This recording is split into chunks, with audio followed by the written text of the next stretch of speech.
I like that. My name's Matt. I'm a recovered alcoholic. I always introduce myself as a recovered alcoholic, and I just had a good question. The guy over here said, "Did you introduce yourself as a recovered alcoholic?" And I said, "Yeah." So let me clarify that. In the big book, we see this term recovered, and I believe it's 86 times in the big book? 82 or 86 times, 86 individual instances of the term recovered.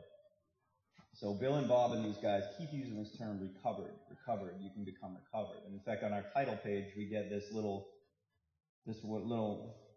mysterious, sometimes challenging if you grew up in a culture like I did, right? Where you're told you're never recovered, you're always recovering. Because that was drilled into my head, man. And I'm first going through the big book, and the first part of the book I went through, I was told to open up to that second page, that physical second page, not page 2, where it says Alcoholics Anonymous, and it says the story of how many thousands of men and women have recovered. And let me clarify that if you're not familiar with that terminology. Recovered doesn't mean I'm not an alcoholic anymore. I'll be an alcoholic to the day that I die. What recovered means is I no longer suffer from the obsession to drink. That's been removed. That's contingent upon maintenance of my spiritual condition. So what that means is if I don't take care of myself, if I don't continue to live this way, I will get sick. And if I get sick, here's what's going to happen. Obsession is going to return. And I'm going to figure out that obsession returned because I'm going to be drunk.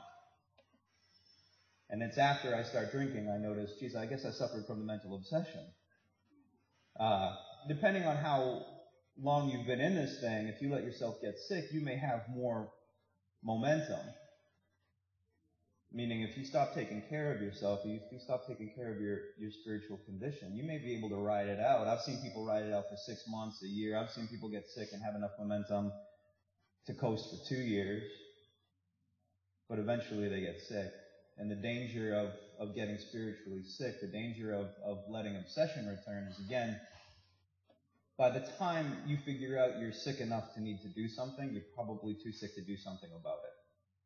You probably figure out that obsession has returned because you're drinking again, and it's too late at that point in time. And so long as I continue to take care of myself, I don't have to do battle with thoughts of drinking. I haven't had a single thought about taking a drink or a drug in over 10 years.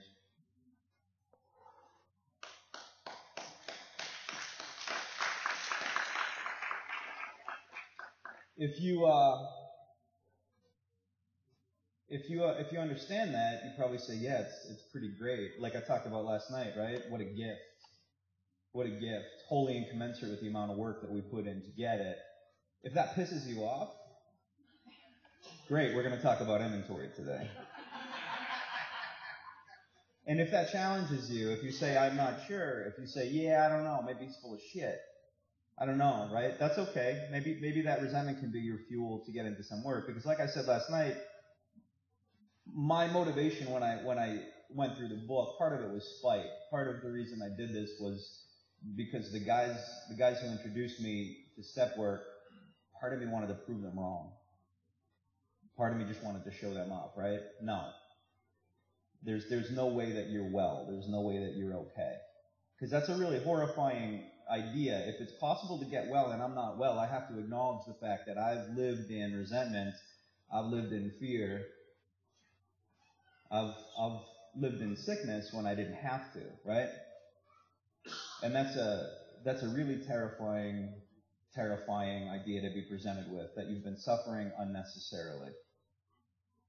I lived out on the West Coast, and when I was in San Diego, and I used to have to go up and down to Seattle, and I used to take the bus. You ever done a bus ride that long?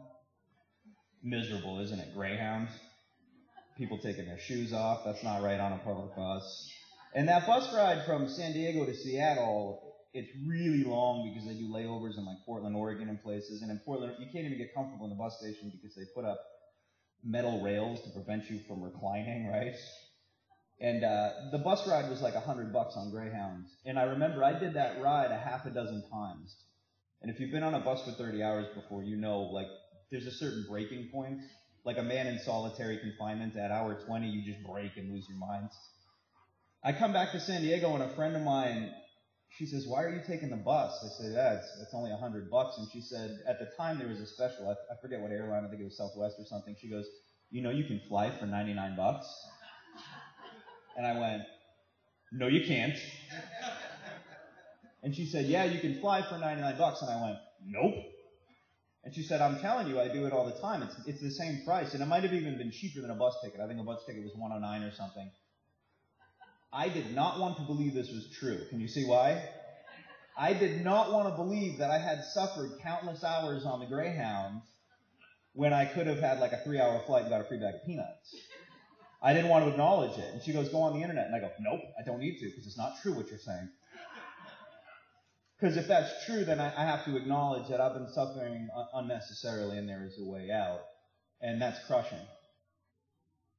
My sponsee with the longest amount of sober time before he took steps had 22 years. A guy named Mike V. became one of my closest friends, passed away a few years ago of cancer. Mike V was a guy, he was a local hero in the community I moved into because he had 22 years. And it was a culture where what was prized was chip collection and time. And I come from a line of sponsorship where it's interesting, we don't put much of an emphasis on time. Don't get me wrong, it's quite an achievement to stay spiritually fit, but the truth is I know guys who have a year sober who are on fire, and I'm envious, right? I see guys with that early fire of really being well, not the 3-month fire of thinking you're well, but the year fire of a guy who's really changing, right? A guy who's really having an experience in finding God. And I know people who have got 10, 15, 20 years, and I do not want what they have. I'll run like they got spiritual MRSA. I'll run away from them. I moved back to this community, and there's this guy, I knew him from before because I used to bump in here, and he was a guy who was he grew up in a place in Massachusetts like me where there's a culture of just go to meetings and just don't drink. That kind of Massachusetts tough guy is. And, "Damn it, you don't drink one day at a time. And that's it." Which is something that I was never attracted to and didn't make sense to me because especially as a young guy, I'd sit in these meetings and in my early 20s, I'd hear a guy qualify and he'd pound on the table like Mussolini. And he'd finish by saying, "Every day's a fight. Every day's a battle to stay sober," right? Big rib vein bulging in the guy's forehead. It's a fight to stay sober. And he's frantic and angry. And then he has to end with this: "Life second to none, though. Thanks." And I used to think to myself when I was a younger guy, I'd say, every day is a fight for me to either get a bag or a bottle. And at least at the end of that day, I get loaded. You know what I mean? Whereas if it's a fight for me to stay sober every day, what do I get at the end of this day? I get a shitty cup of coffee and a cookie? And I remember sitting in this church, St. John's, and thinking to myself, that's the battle I don't want. It's a battle I don't want. I come back to this place and I move to a new community. I get asked to speak, and I notice this guy, Mike, and he's looking at me from the back of the room, and he's kind of giving me the stink eye, you know what I mean?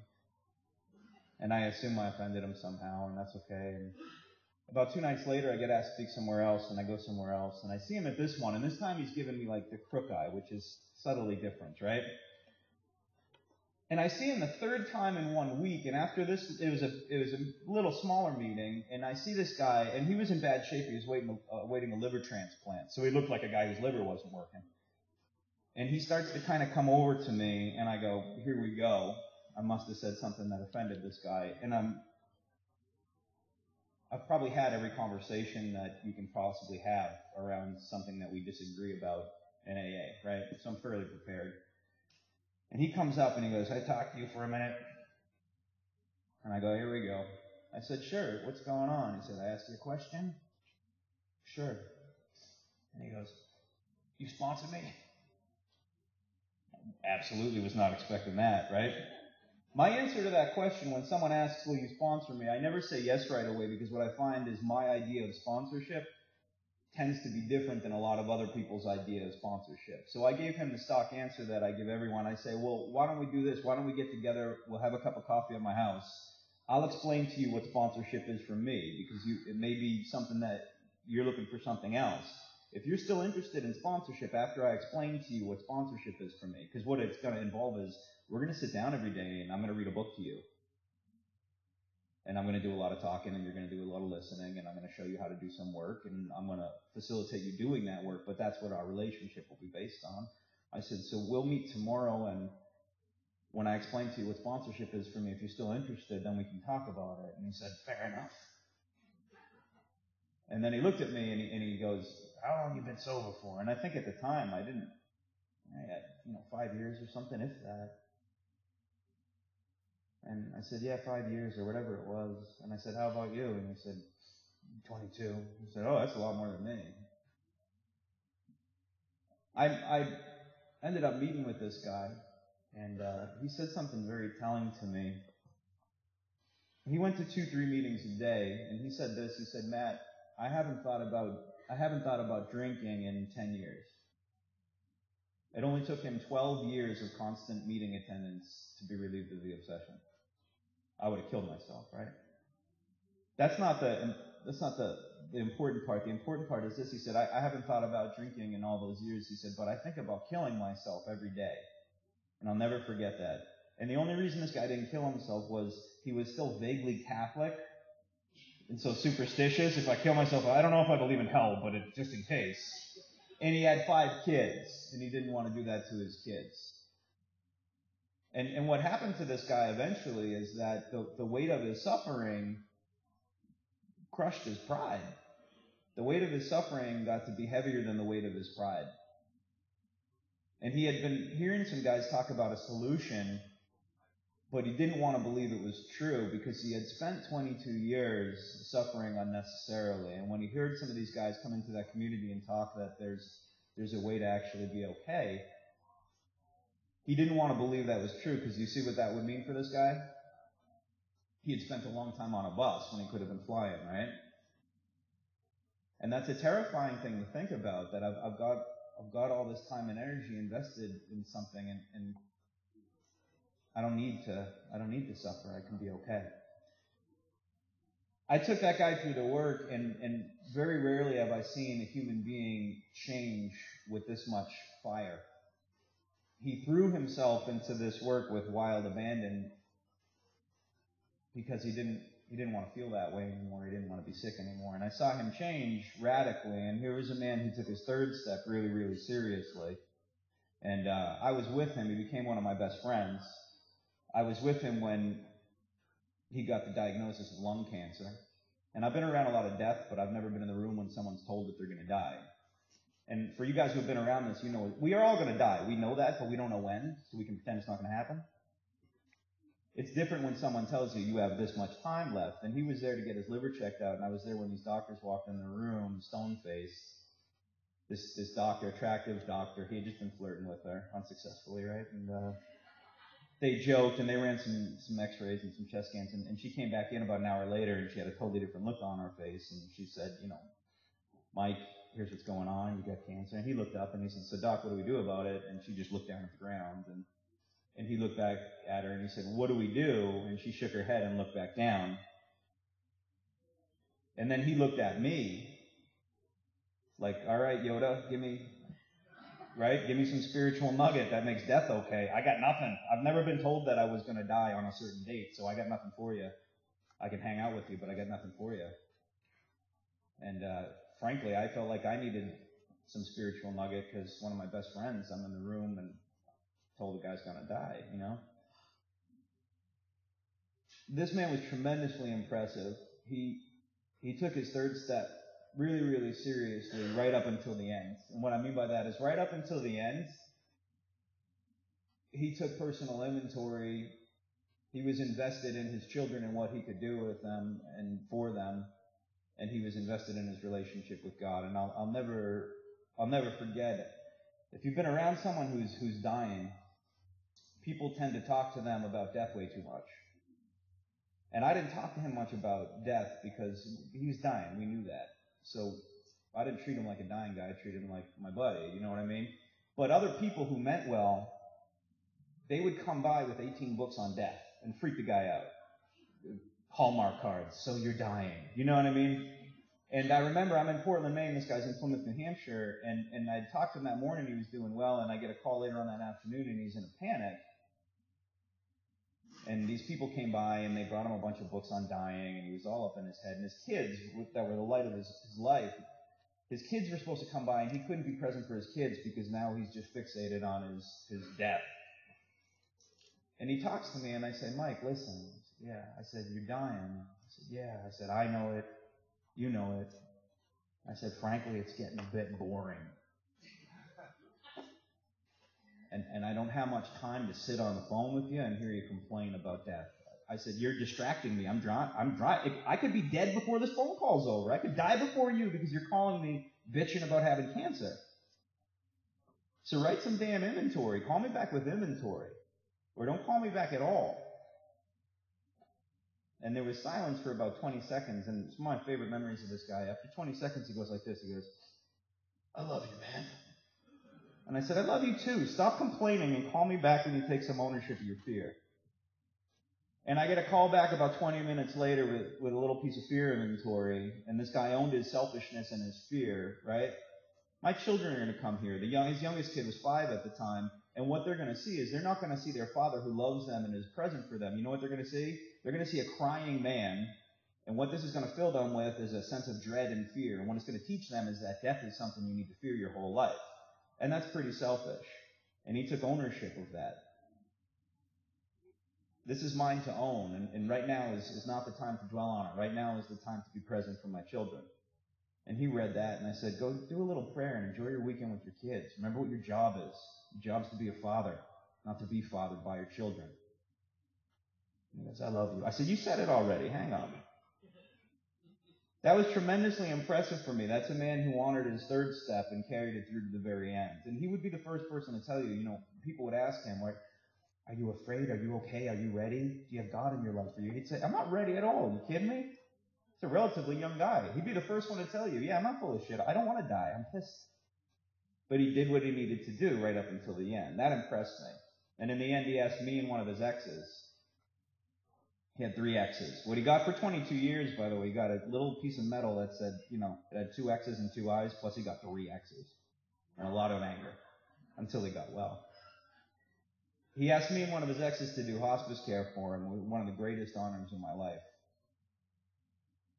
One of the hardest things I ever had to do, because I slept on his couch every night. I had to come and give him medication, and if you guys have ever taken care of someone who's dying,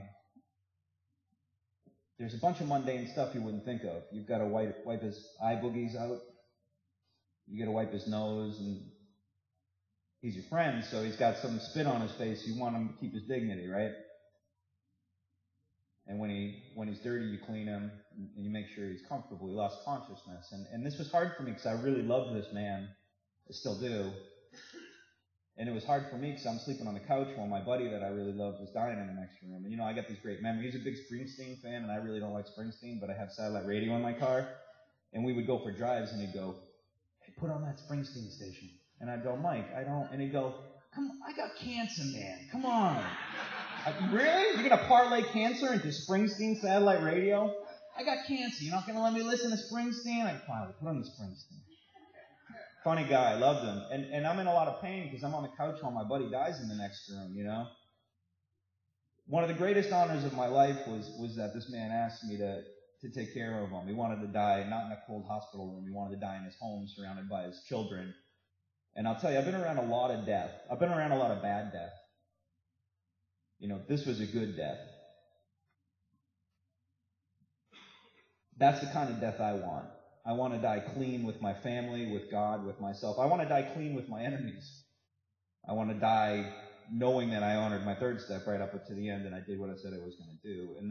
And helping him and watching him die, it really impressed that upon me. There's a good death and a bad death. He says that in the big book. He says, listen, we're presented with this choice of life on a spiritual basis or an alcoholic death. And when we think alcoholic death, most of us think, oh, that means your liver fails and you turn yellow and it's terrible. That's not really what Bill means. When he says alcoholic death, he means everything that leads up to your death. What your existence is characterized by is this wide berth of suffering you tow behind you, right? All the people you harm, all the people you neglect. That's a bad death. A good death is you're clean.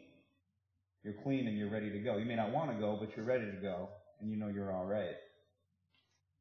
That was a guy who lit up as a result of taking steps, as a result of writing inventory. One of the highlights of my life was having known that man and having called him a sponsee and then having called him a friend. Right?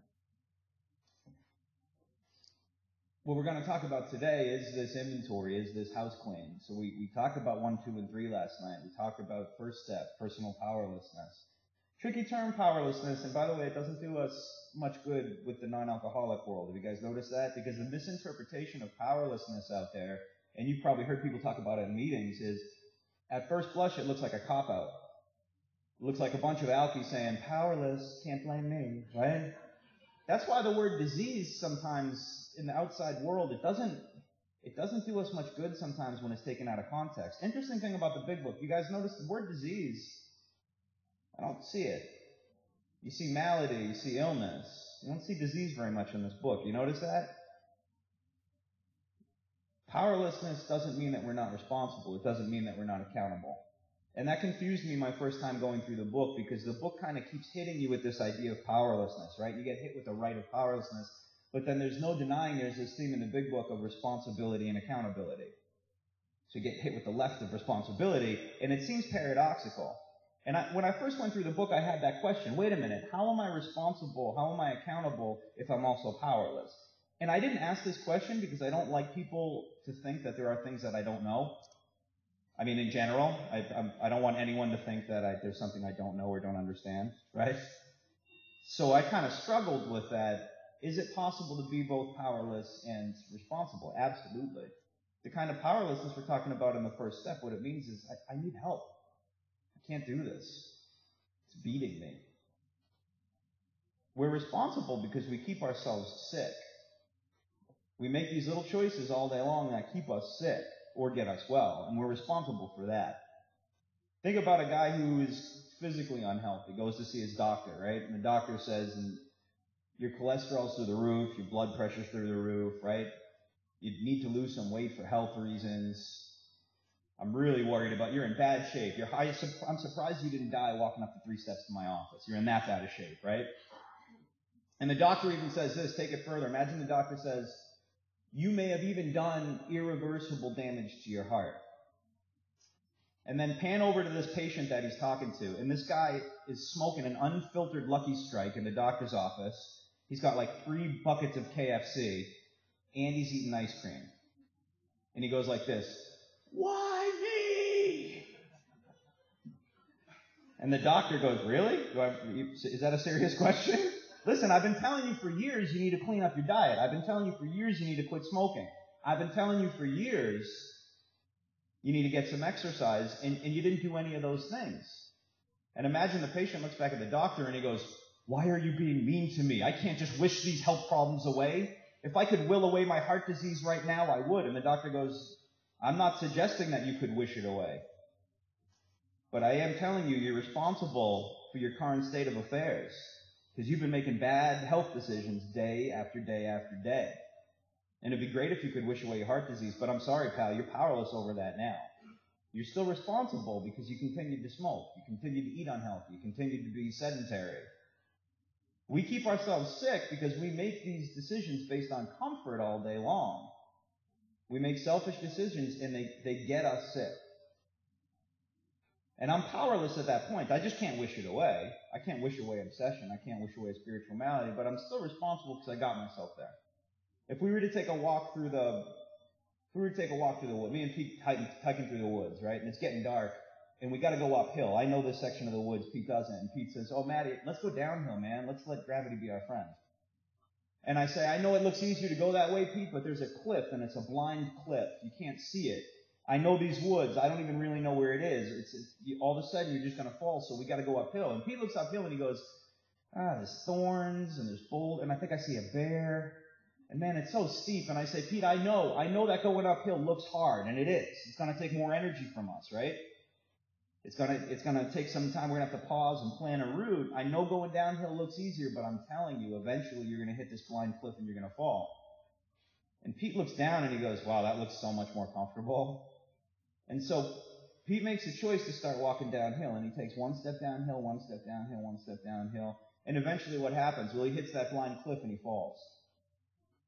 And as he's falling through the air, his fall is unmanageable. He is absolutely powerless over gravity, right? And he doesn't want to be falling now that he's falling, but he's still responsible. He's powerless over gravity. His fall has become unmanageable, but he is responsible for every step that he took towards that cliff based on comfort, because it's easier to go down than it is to go up, right? And that's how we're both powerless and responsible. We are responsible for our spiritual condition. We're responsible for the choices we make. Once we let ourselves get sick enough, we're powerless over obsession. We're powerless over our emotional instability, to put it nicely, right? Once I get sick enough, I'm responsible. I'm powerless, but I'm responsible. We're getting to this place in the book where we're presented with some really, really challenging ideas. The first idea that really challenged me, that leads up to steps 3 and 4, is this idea that we're presented with in the middle of page 62, where it says, so our troubles, we think, are basically of our own making. 2 really challenging ideas on page 62. The first is this: selfishness, self-centeredness, that we think is the root of our troubles. And I don't know about you guys, but when I was first presented with that idea, I rejected it. The guy who took me through the book, he asked me flat out, he said, do you know what the root of your problem is? I was a guy who went to treatment a lot, so I had a big list of why I'm all screwed up, meaning all the people who were responsible for it, right? And I have a good list. I found my dad dead of an overdose, you know what I mean? I had all this childhood trauma, all these horrible things happen. So I have a great list to unfurl. And I started giving him all my reasons, right? Do you know what the root of your problem is? Yeah, I have this abandonment issue and blah, blah, blah, blah. And he said, no, you are selfish and self-centered. And I thought he was inviting me into some sort of dialogue, like we were going to enter into some sort of Hegelian debate. And I went, I don't see that. Anyway, let me finish my list. And I kept talking, and he stopped me again, and he said, do you know what the root of your problem is? It's selfishness and self-centeredness. And I went, I get it. I see what you're saying. I went, you're saying these people are selfish and self-centered. I agree with you. Because I thought he was trying to recruit me to help the other alcoholics. And he stopped me again a third time, and he said, no, you are selfish and self-centered. And this time I gave him a wink, and I went, I get it. I get it. Because, I know what he's really saying, which is everyone else except for you. And he said, you're still not getting it. And I wasn't. I didn't think of myself as selfish, and I didn't think of myself as self-centered. By the way, generally, selfish, self-centered people don't think of themselves as selfish and self-centered. We don't. That's what it means to be self-centered. I don't have very much objectivity around who I really am. So when you point out that I'm selfish, a selfish guy would say, what are you talking about? What are you talking? Still to this day, guys, I don't have very good objectivity around myself. That's why I have a sponsor. I have a sponsor that I invite into my life, I read inventory to, and I say, I'm inviting you to be objective because there's stuff about myself I can't see. I need to trust another human being that I consider to be well to say, give me the bad news. Tell me what I'm not seeing. And when the guy taking me through the book was relentless around this idea that the root of my problem was selfish and self-centeredness, I had a great counter-argument. Here's my counter-argument, and this is all true. My worst day strung out, I will always hold the door for a little old lady. I always will, really. My worst day strung out, I will help said little old lady carry her bags through the parking lot and put them in her trunk. I won't even steal things out of the bags, I swear. My worst day, I still stop and put a quarter in that bum's cup. I always had a rule, no matter how bad things got, if I passed a homeless guy in Boston, I'd always put at least a dime or a quarter in there. That's not the end, though. Here's the part that makes me much better than you. You may give the guy a quarter, but you know what I do? I go the extra mile. I stop and I engage the man in witty banter as to acknowledge his humanity. Shit, I'm a vegetarian. Selfish? I'm that far away from being a philanthropist. So when I'm presented with that idea, I don't see it. I think I'm a good guy. I consider myself to be like a hero in a Greek tragedy. I'm a good guy, it's just that the gods keep playing games with me. I considered myself to be something like Han Solo in Star Wars, right? He's kind of a jerk, but in the end he always comes through and does the right thing, right? And what was pointed out to me is that's not what we mean by selfish. The things that I described, holding the door for the little old lady and all that, that's called manners. And it turns out I don't even get any credit for that, do I? The people who trained me get the credit for that. My mom gets the credit for that. It's like if you train your dog to do really great tricks, people go, oh, good doggy. You really mean good owner. You did a good job training that dog. That was all training. When we talk about selfishness in the book, what it looks like is this.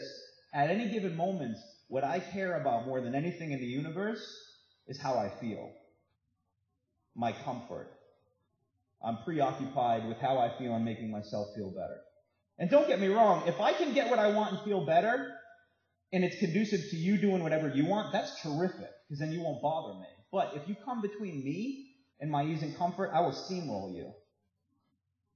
If the price of me feeling better is your well-being, I'll pay it. Absolutely. That section of Bill's story, really one of the first consequences of Bill's drinking, right? When Lois comes to Bill and she says, honey, you're worrying me. I'm worried about you. This is disturbing me. I'm watching you. Anyone in this room ever had anyone say that? I'm worried about your drinking. I'm worried about your mental state. You're hurt. Watching you kill yourself is hurting me.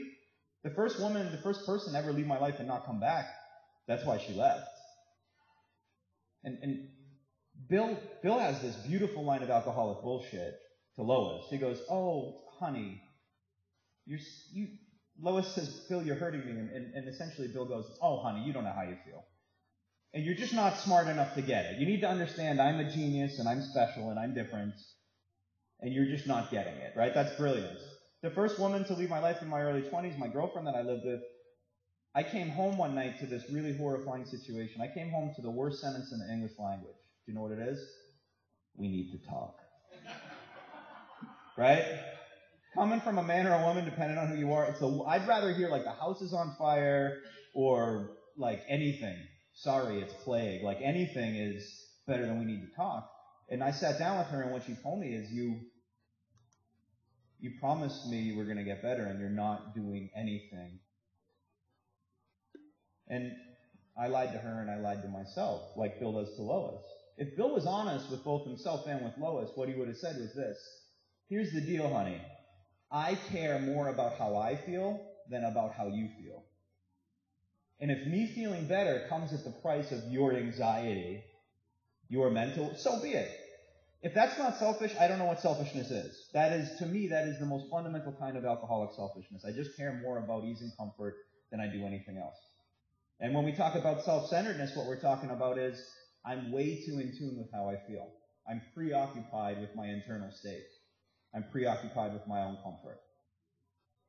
Describes my life to a T when I was physically sober all those times. When I get physically sober and I'm not well, here's what happens to me. The inside of my head turns into like the cockpit of a 747. A million gauges, right? There's the depression gauge, there's the anxiety meter, right? There's the boredom gauge. All day long, all I think about, maybe I need to go to the gym. I gotta get that off my mind. I gotta call the doctor. We'll talk about my meds. That's all I think about all day long is myself and how I feel, and I'm way too in tune. And when I spend all that energy thinking about how I feel and making myself comfortable, there's nothing left for you. I found this out in an inventory. I spent my whole life feeling lonely in spite of the fact that I was around people. Anyone ever feel that way? I write an inventory, and what an inventory shows me is, yeah, that's because you never had relationships with those people that you were around. Well, how come? Because there's no room for them in your head or in your life. You expend all of your energy all day focused on making yourself feel better. Of course. You can talk, your lips are just moving, or you're like the teacher in Charlie Brown. Because if what you have to say takes more than 3 seconds, I'm sorry, I have to go back to thinking about how I feel, right? So we're presented with these two ideas. One, that the root of my problem is selfish and self-centeredness, very challenging. And the second is that my troubles are of my own making, also challenging. Meaning, if I'm disturbed, that's on me. That's on me because that means that I'm disturbable. And it's my job to figure out why I'm so easily disturbable. Anyone in this room ever been accused of being reactive? Or sensitive or touchy, right? That's on you. If you're reactive, if you're disturbable, then guess what? It means you're disturbable. And you can run from the person who poked you, and you can blame them, but you still got that open wound, don't you? And what about the next guy? And the next guy, and the next guy? You'll be running forever. And these are ideas that we have to get on board with before we make any progress in the steps. They lead us up to this third step. And this third step is where we decide to roll the dice, we decide to put our chips down, we decide to do this work, in spite of the fact that we don't know if it's going to work. And for most of us, I don't even know what it means to have it work. The risk of faith, right? If I could sum up the first 3 steps, it would be this in single words. Ready? 1 would be powerlessness, 2 would be power, and 3 would be gambling. Because that's what I'm doing in a third step. I'm gambling. I'm putting my chips down. I'm rolling the dice. I'm spinning the wheel, and I'm saying, okay, I'm going to throw myself into this work, and I'm hoping that something's going to happen. I finished taking the third step, and it leads me into this place where already we got this theme of responsibility, accountability, and action. That bottom of 63 says, next we launched out on a course of vigorous action. You launch out on a course of vigorous action. That's on you to do that. In the book, Bill kind of mistranslates William James. You know this idea of a spiritual experience as educational variety? You guys heard that term in the book? James actually never said educational variety. He said volitional variety. Subtle difference, right? Almost the same thing, but there is a subtle difference. Volitional means the work is on you. You need to do it. Some people are blessed with these white light experiences. I never had one. I never saw angels. I was disappointed. We'll talk about this later. I had a 5th step, and I was so disappointed. Because all the guys that I did this work with, they had these amazing 5th step stories, like angels descending from the heavens, rainbows shooting in the room, all these wide. And you know what my 5th step was characterized? My 6th step, my 7th step, it was unflashy. It was just this mundane thing. I didn't see anything. It turns out that's exactly what a guy like me needed. Nothing flashy. No, this is it. This is your life, man. These are your building blocks. It's all right here for you. It's right here. Volitional means I put in the energy to bring God into my life, to get self out of there to make room for God. And that's really clear when we start getting into this business of writing an inventory. On page 64, 2nd paragraph, therefore we started upon a personal inventory. This was step 4. A business which takes no regular inventory usually goes broke. Taking a commercial inventory as a fact-finding and a fact-facing process is an effort to discover the truth about the stock in trade. One object is to disclose damaged or unsaleable goods, to get rid of them promptly and without regret. If the owner of the business is to be successful, he cannot fool himself about values. So what leads into this paragraph is he says that our decision was a vital and crucial step, but it could have little permanent effect unless at once followed by a strenuous effort to face and to be rid of the things in ourselves which have been blocking us. And that decision to turn our life and our will over, that doesn't mean that we're going to let things go. That idea of turning my life and my will over, it baffled me for years because I thought it meant you're supposed to let stuff go. I was born without a button that I press that lets me let things go. Anyone have that button? I can't let things go. I don't have that ability. If any of you have that ability, I'm not even joking, please write a book. I will be the first one to buy it, and I will immediately put your genius technique, I will implement it into my life because it will save me on notebooks. I won't need to write inventory anymore. You get it? I'm a guy who likes to tell myself I can let things go. I will play those games with myself. I'll have some sort of beef with someone at work, and you'll ask me like, hey, how did it go with that? You know what? I'm over it. Really? How'd you get over it? Turns out the guy's an asshole. What do you? Yeah, I actually you know what? My resentment turned into compassion because I feel bad for the guy for being such an asshole. Imagine having to go through life like that. Yeah, actually feel bad for the poor bastard. Son of a bitch. Yeah, it looks like you did a good job of getting over that, didn't you, right? I don't have the ability to simply let stuff go.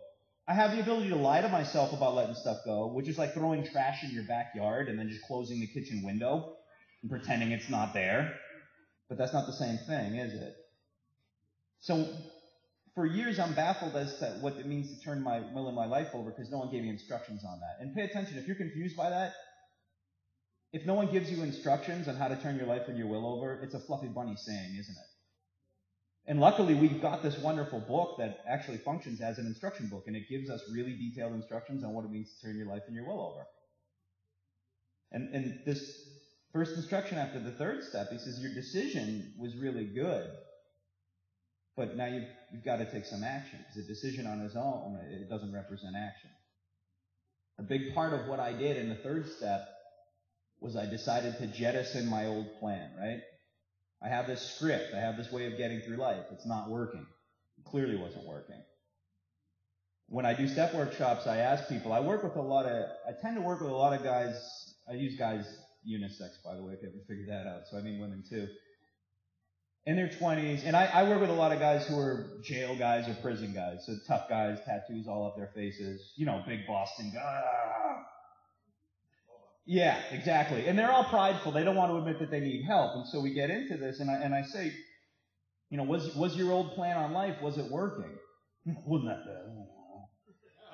And I always ask them this. I say, can I ask you a question? I said, here's a good sign that your old plan on life wasn't working. And I say it to these big tough guys. I go, have you recently found yourself on your knees, holding hands with other men, sweaty, awkward palms, praying? Yeah. That's probably a pretty good sign that your old plan on life wasn't working. Probably a pretty good sign.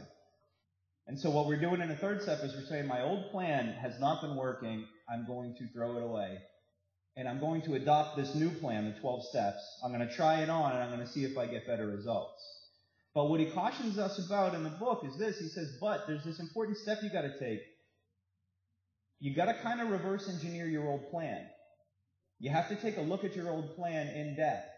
Or else, if you don't write a real inventory, and some of you guys have done this like me, and some of you have seen people who do it, if you don't reverse engineer your old plan, you're in danger of doing the same shit over and over again and just calling it step work. Do you get it? And there's nothing I find more offensive than someone who really doesn't change. They're the same asshole they always were. Now they just talk about God all the time. I'd always rather deal with like a responsible atheist. You know what I mean? No, it's just me. There's nothing else, and I'm just an asshole, and these are the things I do. That's better than someone who didn't change and now just talks like quasi-theological quotes all the time. That stuff drives me nuts. The question comes up, of course, if it's my plan and I've been living it, why do I really need to take a look at it? Well, you kind of wrote your plan on the fly. You're not cognizant of the fact that you're writing your plan. And what I mean by that is the way that you write your plan on life, it's like playing jazz. You come face to face with all these situations, and you're trying to figure out ways to get through them. And they become patterns, and they become your way of doing things. And your way of doing things, if you're reading this book, right, if you're getting up to a third step, your way of doing things, it's not working out. It's not working. So what we need to do is we need to go back, take a thorough inventory, see who we really are, and see what we need to change around. My whole life, people told me I was dishonest, and people told me I was selfish. That wasn't new for me. Every woman I've ever been in a relationship with, you are one of the most selfish, dishonest people I've ever met. And again, I'd go, I don't see it. Telling me I'm selfish and dishonest, it's not specific enough. It's like trying to fish with a net where the holes are like 8 foot by 8 foot, right? The holes are too big. That net goes right around me. I need to find out what my personal selfishness looks like. I need to find out what my personal dishonesty looks like, what my pride and what my fear looks like for me. And the reason I need to find those things is so that I can change. And I have to change. I have to get those things out of the way because those are the things that are blocking me from a relationship with God, and they're preventing me from getting well. And it's going to be some unpleasant stuff. This paragraph, I love this paragraph. He uses this analogy of a business inventory, right? Imagine you owned a business and you were failing day after day, week after week, month after month. And you couldn't figure out why you're losing money. So you hire me, I'm a consultant, right? You guys ever deal with consultants? They make lots of money, I'm not sure what they do. I come in and I visit your retail outlets.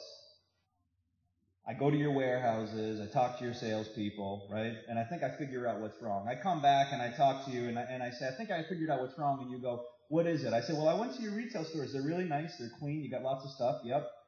I went to your warehouses. They're filled to the brim. You got no problem with running out of merchandise. Yep. You're doing a whole bunch of sales. Yep. But here's the problem. You're selling like green polyester leisure suits and those leather 8-ball jackets that no one has worn since 1987. You're selling stuff that no one wants. It's unsaleable goods. And you go, yeah, but I got a lot of them. And I tell you this, I say, yeah, but here's the problem, man. You have all that stuff taking up shelf space. No one's buying it. It's taking up shelf space where you could put saleable goods. You need to do this, and this is going to be bad news from you. You need to clear out your warehouse. You need to throw all this stuff away. Now, that's terrifying to you because you're going to take a hit because you paid for that stuff, didn't you? You paid wholesale, but you still paid for it. Plus, it's the only thing you've ever known. You've been selling this crap for years, right? And I'm telling you, you need all new merchandise, new inventory. You're not familiar with it. So you're going to be desperate to prove me wrong. You're going to be desperate to cling to what you're doing. You're going to go, I got an idea. You know what? We're going to do a 3-for-1 sale. Yeah, no, 3 pieces of shit for the price of 1. No one wants them. I'm sorry. No, I got it. You know what? We'll do one of those punch cards. Buy 10 of these and you get, no one wants that. I'm sorry. I know it's bad news. You've got to let go of your way of doing things, and you have to give yourself a chance to do something new. We all paid for our unsaleable goods. I felt like I paid for my plan. I paid with pain, suffering, humiliation, right? Most of the way that I came up to do things, it was about me trying to avoid more pain. So I feel like I did pay for my plan with my own suffering, and now you're telling me I got to let that stuff go. That's scary. But again, that's the risk of faith, right? I have to take a look at this stuff. I have to let it go. We get into this first inventory, this step 4, when we get this next kind of challenging idea in that bottom paragraph of 64. He says, resentment is the number one offender. It destroys more alcoholics than anything else. My reaction to reading this, by the way, or having this read to me, I said, I don't agree with that. I'm not a resentful guy. Resentment is the number one offender. It destroys more alcoholics than anything else. I did not consider myself to be an angry person. I did not consider myself to be a resentful person. And when I was given instructions for this first part of a 4th step, I clung to my idea that I'm a mellow guy and I let things go. Here's the truth. You want to know what the truth was? I was either envious or resentful at every human being I'd probably ever come in contact with. And he goes on in that paragraph to talk about resentment, and he says, from it stems all forms of spiritual disease. And again, I looked at that at first, and I said, I don't know if I believe that either. But ask yourself this question. Can you simultaneously, when it comes to resentment, can you simultaneously feel like you want to choke the life out of someone and also feel like you're walking in the sunlight of the Spirit? I can't feel those two things at the same time. Things like anger and resentment, Buddhism talks about resentment and anger as afflictive emotions.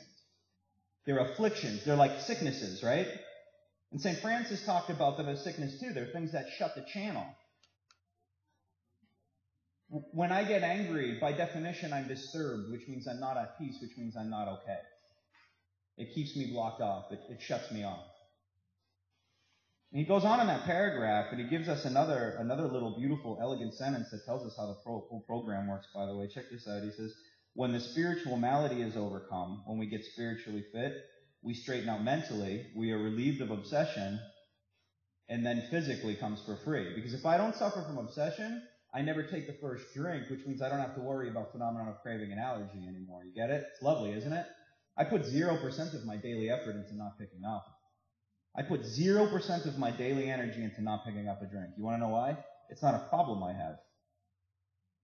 I put all of my energy into trying to remain spiritually fit, which means being a good boyfriend, being a good pet owner, being a good son, being a good sponsor, being a good friend. And so long as I do that, I don't suffer from obsession. And guess what the gift is of that?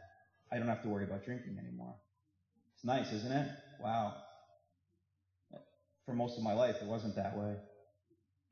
So now he's going to get us into what it looks like to actually write an inventory. And the first thing that we're asked to do is make a list of people, institutions, businesses, groups, whatever, with whom we have resentment. Before we take a break, I'll just kind of finish with this. That most resentful, angriest people generally have this, like me, generally have the same reaction to that instruction. I'm not angry. I'm not resentful. And that's usually because I'm so resentful, I don't want to admit that I'm resentful because I don't want you to win the fight that you don't even know that we're in, that exists only in my mind. When I give instructions for an inventory, my definition of resentment is broad. It doesn't necessarily mean I burn with murderous rage all day long. Resentment means you hurt me. Resentment means you have shit that you don't deserve. I deserve it, but I don't have it. Resentment meant you said something that lived in my mind for a week, right? A lot of my resentments were against people in my family. You know what they were about? You told me the truth, and I don't want to hear the truth because the truth makes me uncomfortable. So when we're talking about resentment, it doesn't mean I want to punch you necessarily. It's anything that blocks me, anything that disturbs me. And my grand sponsor, Don P., he always answered this question this way. When people say, how far back should I go in that first column? He had the best answer I've ever heard. His answer was this: how free do you want to be? Well, I'm in third grade. That's ridiculous. I'm going to go all that. Oh, how bad do you want God? How bad do you want to get well? What does any length mean to you? Are you willing to go back to the third grade? Personally, I'd rather err on the side of being too thorough when it comes to this, right? And I still love that answer to this day. How far back should I go in my life? That depends on how free you want to be. How you doing on time? Is that it for time? Cool. Why don't we take a break? We'll come back, talk more about the writing of the inventory, next 3 columns, talk about some fear inventory, some sex inventory, and then about 5, 6, 7. Sound good? Excellent.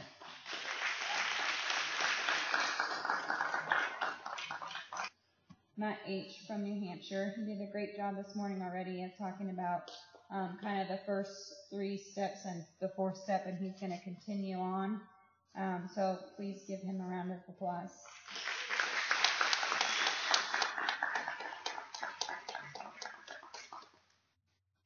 Thank you, guys.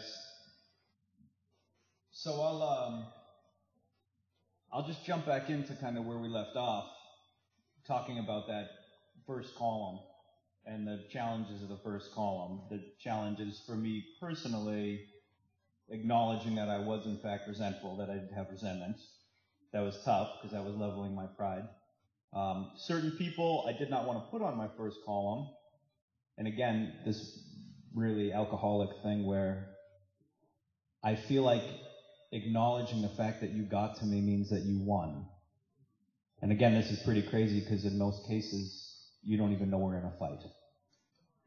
You know what I mean by that? The other stuff that was challenging on a first column for me, and I find it's challenging when I'm giving instructions for a first column of a resentment inventory, is certain people, like my dad, for instance. My dad was dead when I was writing this, and I felt like it was somehow dishonoring him to put his name on this list. It was pointed out to me I refused to put my father on my inventory, and after a few days, there was a guy I sat next to him, and someone suggested I needed to put my father on there, that there's no way to have a father and not have resentments against the father, that it's just not possible. And this is true. There's this inverse relationship, there's this weird relationship between resentments and love. You know, the people that we love the most, we generally have the most resentments against, by virtue of the fact that we spend the most time around them. My worst enemy in the world, I don't spend much time around the guy. I'll probably have fewer resentments. But the people I love the most, I'm around them all the time. They give me plenty of opportunities to cop resentment. I sat for 3 days and didn't put that name on my inventory. And when someone called me on that and suggested that I wasn't being fearless and thorough by not putting my dad's name on there, I copped resentment. And I remember talking to a guy who was from Seattle, and I was all bitchy going, oh, people telling me I'm angry. And he said, you got no resentment against your old man? And I said, no. And he goes, wasn't your dad an alcoholic? And I go, yeah. And he goes, no resentments though, huh? No. And that's when it hit me how silly that was. That was really tough for me to do, because again, I felt like I was dishonoring my father, but the truth is my father was dead and was therefore never going to see my inventory, which means I can't possibly be protecting my father, can I? So who am I protecting? Myself. Why? Because part of me knows this is going to be some difficult stuff, and it's going to be painful, and I don't like pain. And that's the challenge in the first step. A lot of times I don't want to admit I have a resentment against you. I don't want to look at these things. Part of me senses it's going to be a whole lot of pain coming. So that leads us into this next instruction, after we make this list of people, institutions, principles with which we have resentment. And in the book, he gives us our next instruction. He says we ask ourselves why we were resentful, the second column. The second column is where the inventory starts to get dirty. And in my experience, it gets dirty not because of the quote-unquote big stuff. That's actually relatively easy to write. And I don't mean fun to write. If you suffer childhood trauma or anything like that, I don't mean it's fun to write that. But here's the truth. If you grew up with a dad who knocked you around all the time, that's not fun to write in your second column. But the truth is, it's expected, meaning who wouldn't have that resentment? Second column generally gets dirty because of the pettiness.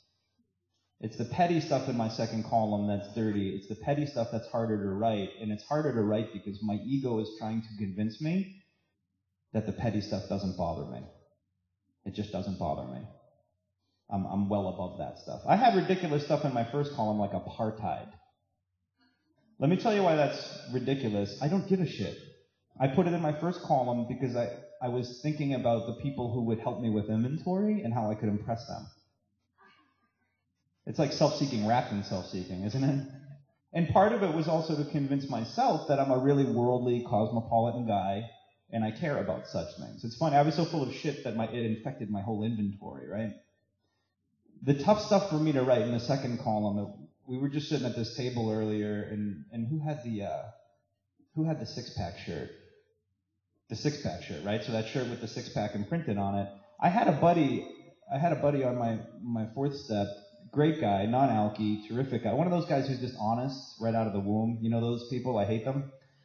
Just a guy who naturally does the right thing. Like he doesn't need to, do step work and remind himself to not lie and steal and cheat. He's just one of those guys who does it. And I remember I'm praying and his name comes into my head in my first column. And I do this very alcoholic thing where I ask God for help and I ask God to show me something. And I get it. And then my alcoholic brain wants to censor it. I want to be selective around what I get. We were just talking about that. Be careful what you pray for. You'll get it, so you better be careful, right? And you may not like it. So this guy's name comes into my head, and the instruction that I'm given and that I give is, if it comes to you, write it down. We'll sort it out in the second column. And I remember thinking to myself, and this guy's still a good friend of mine to this day. He's a great guy. He's a great athlete. I used to go to the beach and surf with him. He's one of those guys, amazing. He's one of those guys, he's always in shape. He'd take off his shirt at the beach, and I remember we'd play volleyball. And he's one of those guys, he looks like the Men's Health cover. Like he's all hairless and ripped. I'm Mediterranean. If I take off my shirt at the beach, it looks like I'm wearing a Velcro sweater. It's not I'm one of those guys. Like people are like, take that sweater off. I'm like, no, this is how I am, right? He's a really, really nice guy. He inherited a business from his dad that he runs really well. He's really successful. He has really interesting hobbies. And I ran through this and I said, geez, why do I resent this guy? I just gave you 6 resentments. His father gave him a business. He's honest. He's rich. That was a hard one for me to write. It was hard because I was a Marxist of convenience. Do you know what I mean by that? I didn't have money because I made terrible choices. And because I didn't have money, I demonized people who did have money. Because it's an easy way to try and make yourself feel better. It's called slave morality, right? You have something that I don't have, and so what I do is I demonize you, and then I can feel better because me not having it is a virtue. Convenient, isn't it?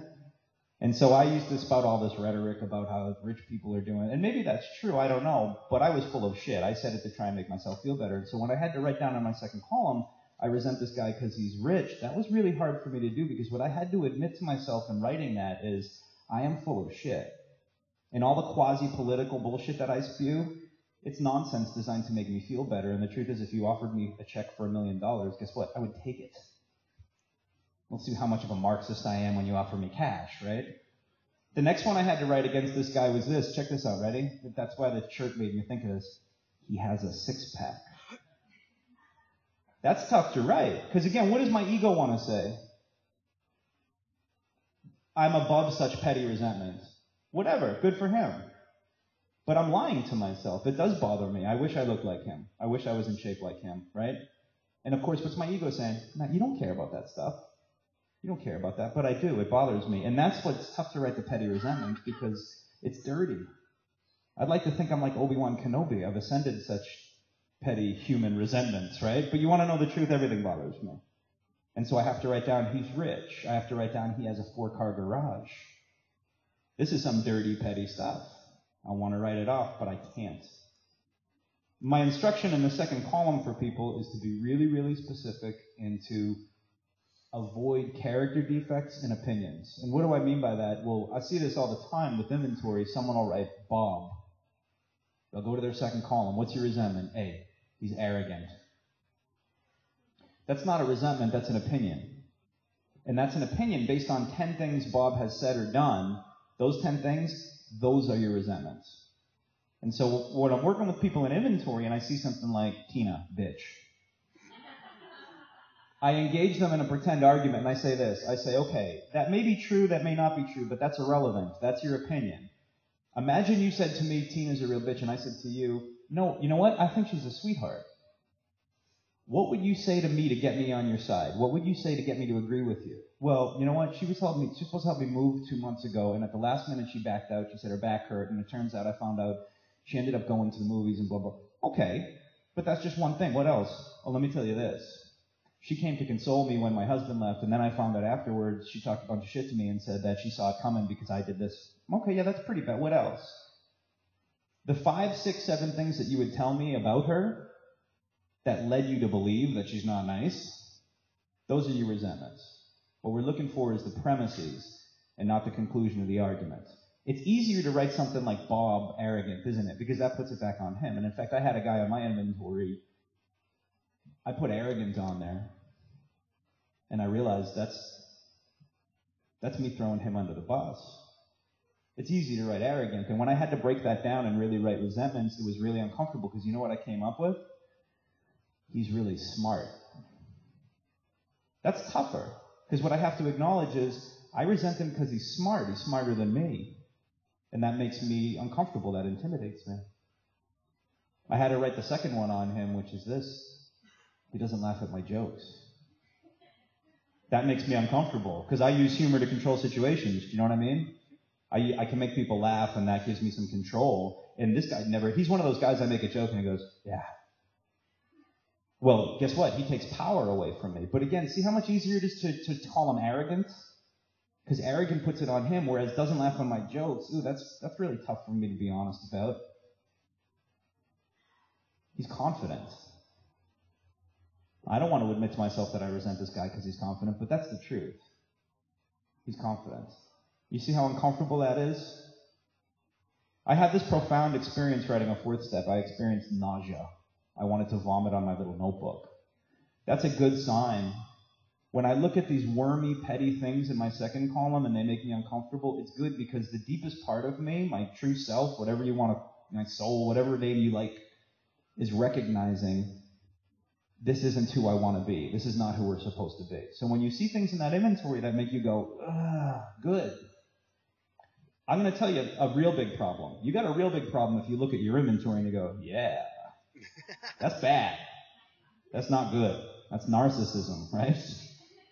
Narcissism is different than pride. Pride means that you kind of know you're full of shit, but you're not going to let me know because you're not going to let me win. Narcissism is you really believe it. You really believe you're really terrific and everything's great.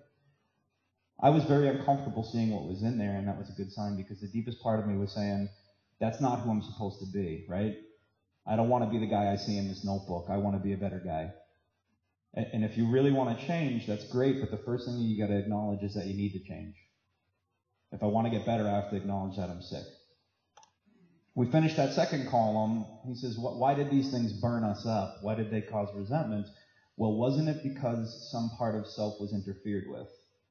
Yeah, some part of self. Now, it's really hard to divide a self up, because as you figure it out, to have a soul, to have a self, to have a spirit, to have a first-person singular I, to have a me, a self is almost more of a verb than a noun, isn't it? Unless you think of yourself as some static object like a chair or a cup of coffee, right? But I'd like to believe I'm a little bit more special than a chair or a cup of coffee. Or at least I'm a little bit different. I was given some special faculties as a human being. And to have a self is it's more of a verb. It's more of that to be. You're ephemeral, you're ethereal, you're in this constant state of change. We can't neatly divide up a human being. People try to do it all the time, especially in the culture we live in, right? We're a culture that neglects spiritual growth and we place a premium on materialism. Meaning, right now, if you have a problem in our country, if you're depressed, if you're anxious, and you go to most, not all doctors, they want to quantify you, right? They want to divide you up into very measurable little things and say, this is why you're this, and this is why you're that. And that's not how a person works. So really, I could divide my areas of self up into, it's infinite. It's like trying to slice up a rainbow. Unfortunately, that would make for a very long third column. So in the big book, he says, listen, we're gonna take this template. You can think of it like as a pie chart or something, and we're gonna roughly divide up these areas of self that get interfered with into these 7 blocks. Why did this affect me? Why do I care? Again, this is tricky because I assume I have supreme self-knowledge. You guys assume that when you get into the steps too, right? We make this fundamental error where I assume, look, I have access to my thinking, my emotions, and my motives. Therefore, I know me better than you know me. It's a big mistake to make. People ask me all the time, they say, Matt, how do I know if I had a spiritual awakening? These are people that I work with in early recovery. They say, how do I know that I got well? How do I know that I changed? Here's my answer. I say, you'll know when you look back on this version of yourself and you're embarrassed. I look back on Matt in early recovery, and this is what I do. I go, I thought I was terrific. I thought I was a great boyfriend. I thought I was a great friend, right? I thought I was a great brother, and I thought I was a great son. None of that was true. But I came into this really overestimating my abilities and my character. Does that sound familiar to anybody? I really overestimated them. I had a very high opinion of myself. Here's the problem with that. You have a certain idea about who you are, right? You're a great mother, you're a great friend, you're a great employee, you're a great boss. But while you're sick, do you notice this? Reality presents you with all this evidence to the contrary. My first girlfriend who left me because of my drug addiction and alcoholism, that was it. She left me because I wasn't a good boyfriend. That's the truth. Except my opinion of myself is that I'm the best boyfriend in the world. You guys see the problem we have? I believe myself to be a great boyfriend, yet my girlfriend's leaving me. Now I got a problem, and I got two possible solutions here, if you want to call them that. One is that I take the evidence that I'm being given and I adjust my ideas about myself. Geez, maybe I'm not such a great boyfriend. Maybe I don't think about other people as much as I, right? And that means that I have to adjust the ideas about who I am. I'm not doing that. So I still have to explain this evidence to myself. How do I do that? I lie to myself. And this is the truth. After that woman left me, if I bumped into you and you said, what happened? Here's what I would say. I would say, sometimes paths just diverge and people go their separate ways. And the truth is, I don't want to talk about her, but she's got some issues, food stuff. I'm hoping she gets the help that she so desperately needs. And she's great. She's great. She's got some issues to work on. Here's what's scary about this. I'm not just lying to you, I'm lying to myself. I really made myself believe that. I really made myself believe that she had unresolved issues. If you asked her, if you said, why did you leave Matt? She'd have a very simple answer. He's drunk and high all the time, and he won't do anything about it. That's reality, that's the truth. But the truth contradicts my ideas about who I am. And I'm not willing to adjust my ideas about who I am, which means I have to tamper with the evidence, right? I got to lie to myself. So when we get to the third column, it seems so simple. How did this affect? I know how it affected me. I'm an expert on that. That's not necessarily true. When I get to the third column, my third column prayer and the prayer I give people to use, I say this. I say, sit in your second column. Close your eyes. Put yourself in that situation. And here's my prayer. And you can use a variation of it if you want, but this is the one that I personally use. I say, God, please show me why I even give a shit in the first place. And that's exactly what my third column prayer is. Now, this seems funny, right? Wait a minute. You know why you care. No, I don't. I make up stories to try and explain myself to myself, but I don't necessarily know. And the way I do a third column is I say that prayer. So pick a random resentment. Pick a easy, let's say that JR, I lend him $50, right? And he doesn't pay me back. Okay, didn't pay me back my $50. I get to my third column. Now, in the book, He says we're going to roughly divide a person up into these 7 areas that can be interfered with. My security, my emotional, physical security, right? My spiritual security, my finances, my pocketbook, my self-esteem, how I feel about myself, my pride, it interferes with the way I want you to see me, my personal relations, my sex relations, and so on, my ambition. My first thought, and the most obvious thought when I get to that third column about this resentment is this. I know why I'm mad at him. It's money. It's my pocketbook, right? Put the little cash sign in there. That's so obvious. Too obvious. I pray and I spend a little time and I ask myself, why do I really care? $50, that's not going to break me. I'm doing okay these days. I don't care about that. I spend $50 on a nice dinner sometimes. What is it really? No, you know what it is? It makes me feel like a chump. Not only did he not pay me back, he never even said, hey, I know I owe you $50, man. I'm sorry. I'm going to get you back for it. It makes me feel like a sucker. Well, how come that stings so much? Because you know what it is? I've always felt like he kind of looks down on me. I've always got this weird vibe from the guy that he thinks he's better than me. And this is just poking that wound. This just confirms he does think he's better than me because not only did he not pay me back, he doesn't even think enough of me to say, I'll get it to you down the road. Don't get me wrong, I don't want to lose $50. I'll put my little pocketbook in there. But you know what this one is really about? It's about pride. It's about pride. And you see that little twist? I think I have supreme self-knowledge, and of course I know what it's about. It's about money. It's not about money. It's about pride. I have to be open to the idea that the things I think about myself, they might not be true. And in fact, oftentimes they're not true. And as we already talked about, that's why I have a sponsor. That's why I choose a person to be in my life to be objective with me, because my ideas about myself are oftentimes distorted. It kind of makes sense when you think about it. It's really hard for me to have objectivity around my purely subjective experience. It's like if you and I are going to a party, right? Me and Pete are going to a party. If you're going to a fancy party, and this is how you know a good friend, when you need to do a nose check. You know what I mean by that? Dude, is my nose clean? You can't do that to a stranger, can you? Excuse me, sir. Do I have snot in my nose? Can't do that. That's a good friend that you go like, hey, we good? And I'm trusting him to say, yeah, you're cool, or you need to go into the bathroom. It looks like that Alien movie, man. You're going to scare people, right? Now, sometimes you don't necessarily ask. Someone just tells you, and that gets uncomfortable, right? If you have a good sponsor or you have good friends, good brothers and sisters in recovery that you kind of invite to do that, that gets uncomfortable because that's like if we actually made it to the party, and let's say I'm talking to some lovely woman, and I'm single, we'll pretend that, right? And she's laughing, and I think she's laughing at my charm and humor. And then let's say Pete comes over and goes, Maddie, got to talk to you. And I go, not now. Serious, got to talk to you. Not right now. I got to talk to you. And I go, what's up?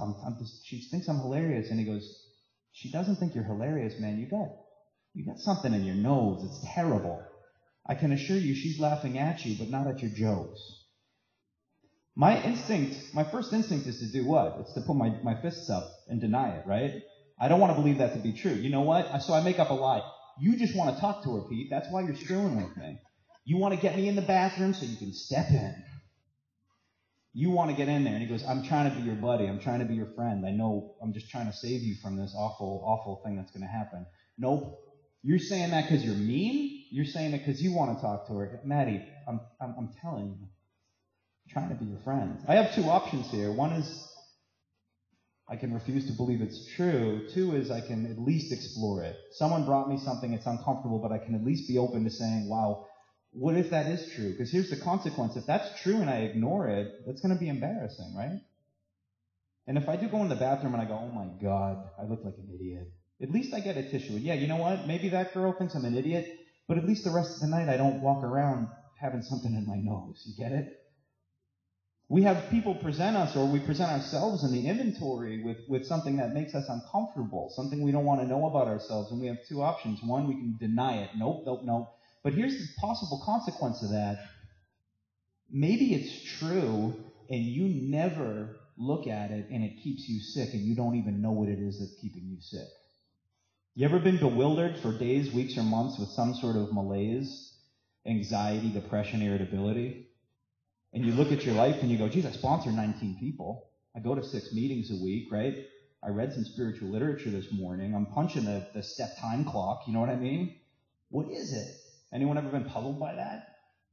I had that happen to me recently. Again, I made the mistake of praying. I said, show me what I need to see. Be careful with that, right? And then you're presented with it, and you have an option. You can either really look,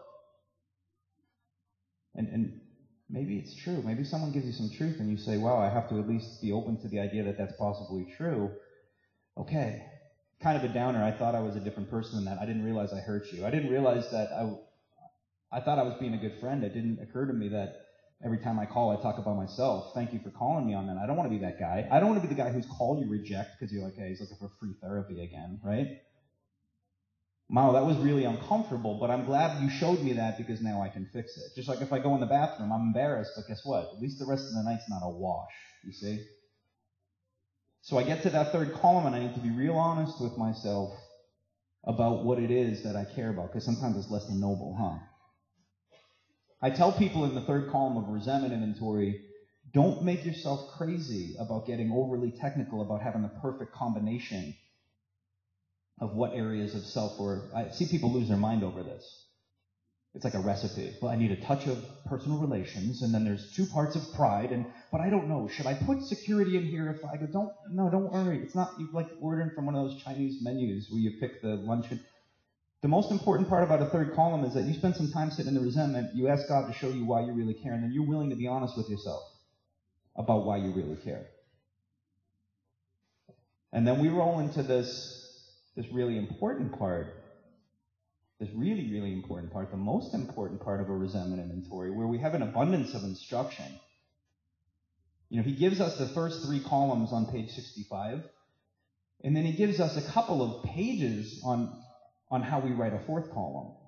And I've bumped into some people over the years that said, well, I didn't write a 4th column, I just verbally discussed it with my sponsor. I don't think I could have done it that way. It's just too much. I don't have the mental horsepower. I just don't. I need to write a 4th column. And in fact, I say this all the time. If I was stuck on a desert island, shipwrecked, and I had limited resources, like I had a pen with like 5 drops left, and I had just a little piece of like coconut husk to write on, I could really probably skip writing the first 3 columns. The first 3 columns I could, if I needed to, I could do in my head, but you know which one needs to go down and pen and paper? The 4th column. It has to. I don't have the horsepower to do it, and I lie to myself too frequently. Mental gymnastics, it gets all awash in there. So over these next couple of pages, page 66 and page 67, we get these heavy-duty instructions on what we're going to do in this 4th column, what a lot of us call a turnaround, right? He makes it clear in the middle of page 66. He says, it is plain that a life which includes deep resentment leads only to futility and unhappiness. To the precise extent that we permit these, do we squander the hours that might have been worthwhile. He's not just talking about us there. He's talking about all people. Ask yourself this. Have you ever known a non-alcoholic who's also a miserable bastard? The world is full of them. I feel bad for them because they can't even drink and get relief.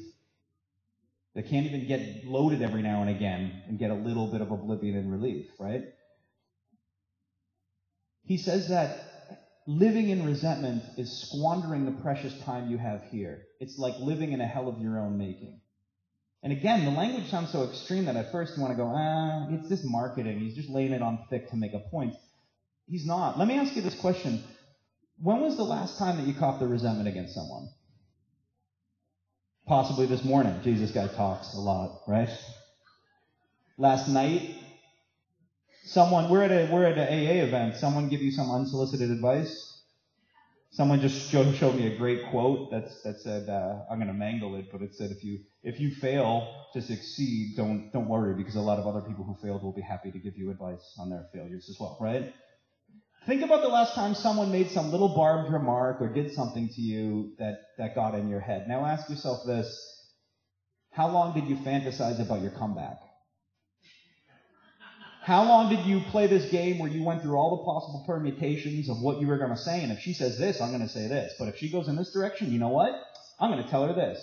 And if she says this, I was not going to say this because I'm a spiritual person, but I will. I will pull out the heavy artillery if she wants to go there.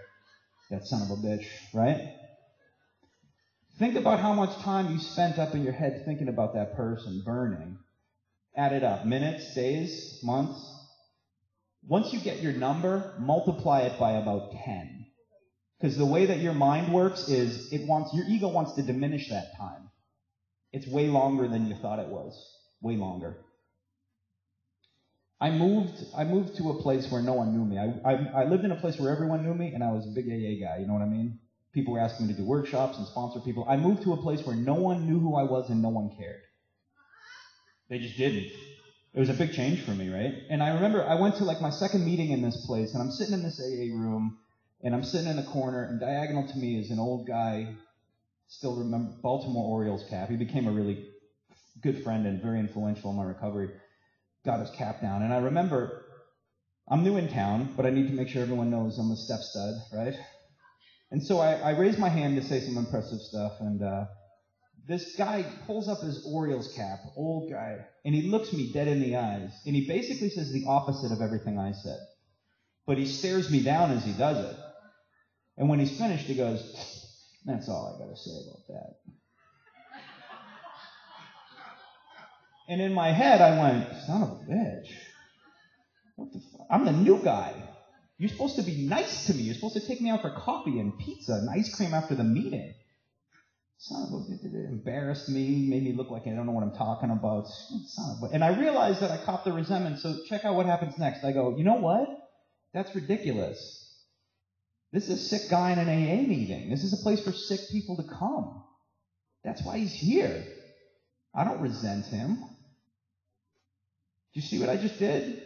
That's called bullshit.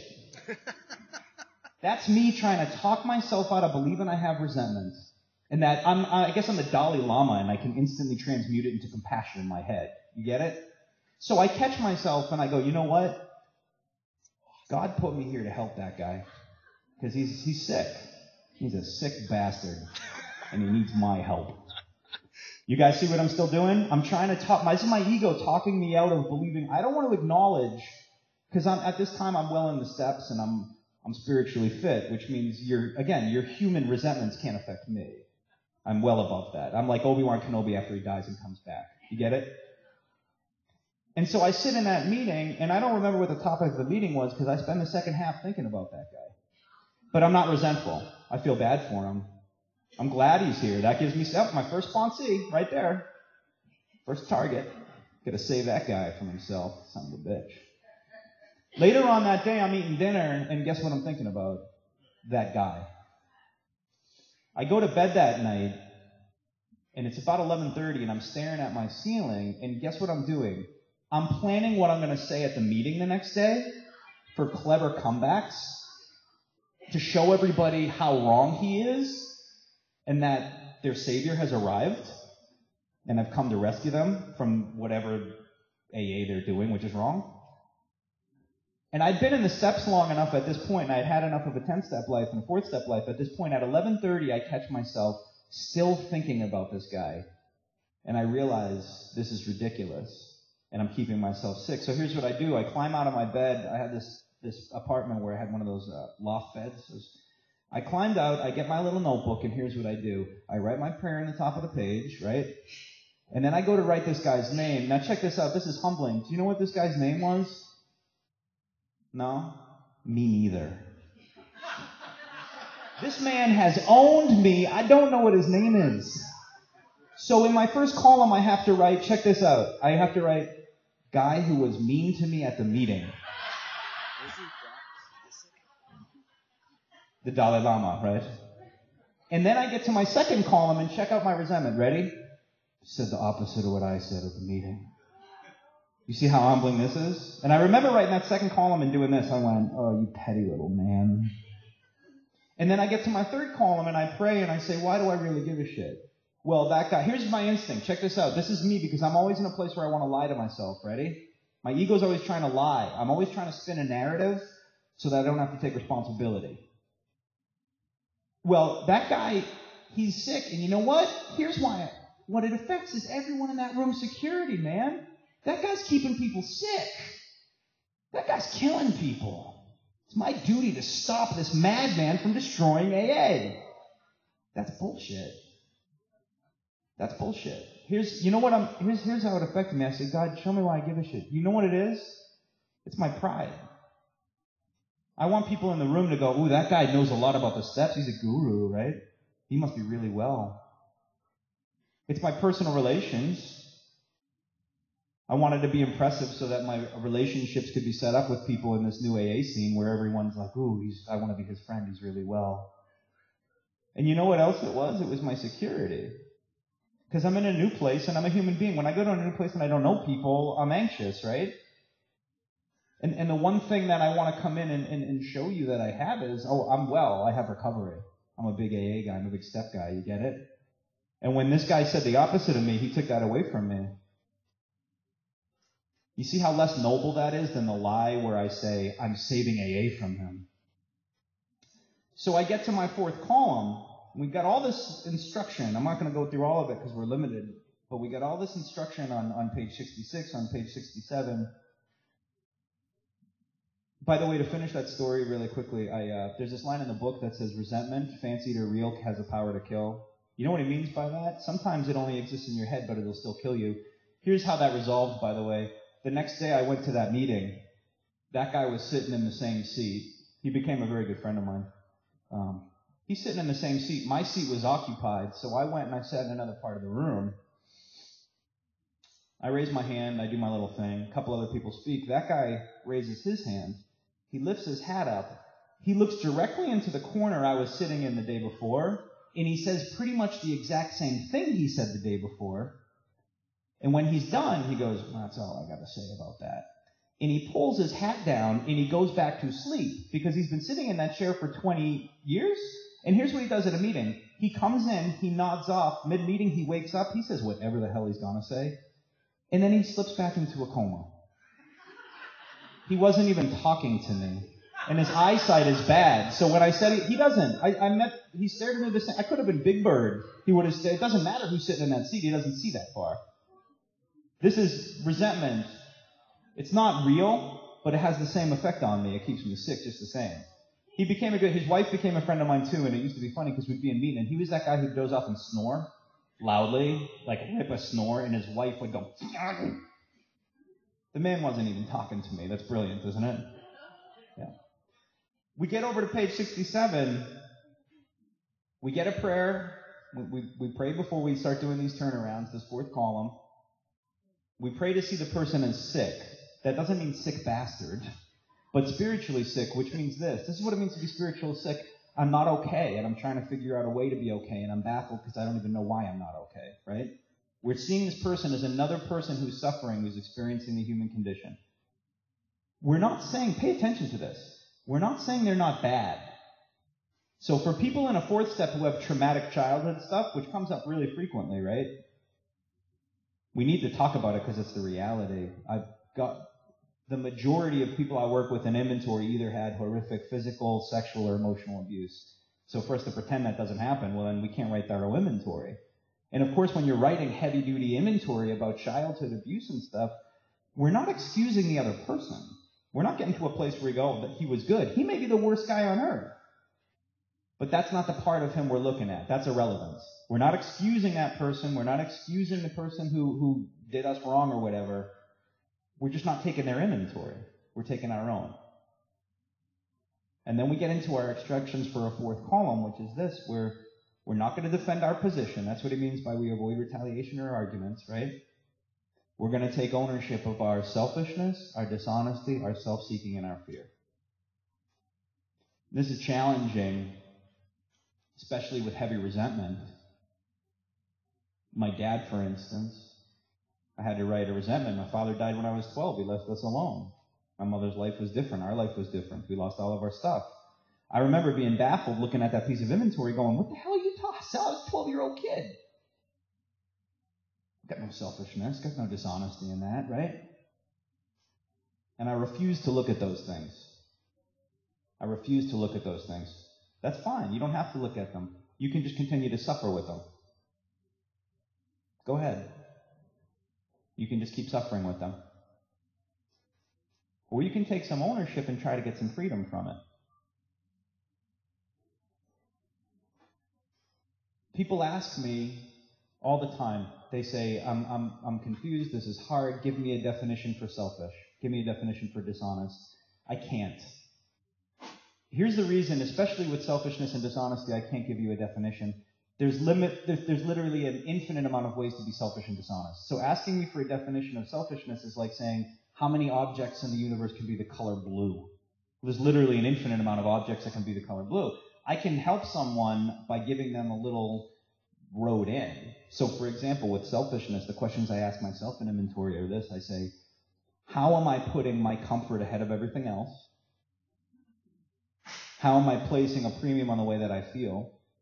Do I have unreasonable expectations of other people? Am I disregarding the welfare of other people? Those are my leading questions. Dishonesty, again, think about how many ways there are to be dishonest. I can't give you a definition, but here are my leading questions. And I give this to people with caution. I say, don't write this down, because if I give someone a list of these things, usually they'll say, oh, those are the only 4 ways to be selfish. No, I'm just giving you a road in. My questions for dishonesty with myself are this. Did I directly lie to someone else? Did I tell you something that's completely untrue? Hopefully, the deeper you get in the steps, that happens less and less. And this one is the next question that happens more and more. Am I lying to myself? Am I deluding myself about my motives, right? Am I a hypocrite? Am I holding you up to a standard that I myself cannot meet? And what do I have to take responsibility for? How did I put myself in this situation? Either through my actions or my expectations, right? A lot of times in a 4th step, it's through my actions. Later on, it's usually through my expectations. And a lot of times it's my expectation that I'm not supposed to feel any pain. It's a weird expectation as a human being, isn't it? You guys all learned that by now? Pain comes with the gig. There's no way out. No one's exempt. No one gets out of this thing without cuts and bruises. We all get cuts and bruises. I'm sorry. I always thought I was exempt, and I was angry because I wasn't supposed to feel pain. Nope. Self-seeking. This one's a little tougher because we do it all the time. Self-seeking is this ongoing process, and people tend to struggle with it in this part of the inventory. I have a friend, Amy. She came up with probably the best kind of concise road into self-seeking for someone in a 4th step. She put it like this. She said, how do I need to be seen in this situation so I can feel okay about it? It's great, isn't it? Self-seeking is the narrative that I'm trying to write. I'm trying to write a story on the fly to make myself feel better about the situation. I'm trying to come up with a fiction so that I don't have to look at who I really am. It's this story, right? It's all this ego and pride. And then my fear. What's threatening me in this situation? So with my dad, I struggled with that one because I was a 12-year-old kid and I refused to write it. And I prayed on it, and it was suggested to me later that, I was 12 when my father died, and I'm in my late 20s when I'm writing this piece of inventory. And here's what was suggested to me. I said, someone asked me this question: what's a 28-year-old doing with a 12-year-old's resentment? What? And my interpretation of that, and here's my interpretation of that still to this day, is write the resentment from the perspective of a 28-year-old, not a 12-year-old. And that's what I did, and here's what I came up with. Selfish. I suffered as a result of my father's death, and I somehow parlayed that into giving myself permission to harm other people in order to make myself feel better, even though those other people had nothing to do with my father's death. My dishonesty was this: I used my childhood as an excuse for all sorts of things that had nothing to do with my childhood. And here's what's even grosser. Check this out. I would throw all of my trauma in people's faces to get out of trouble. It's like pulling the pin on a grenade. I learned this early on with girls that I lived with, women I lived with.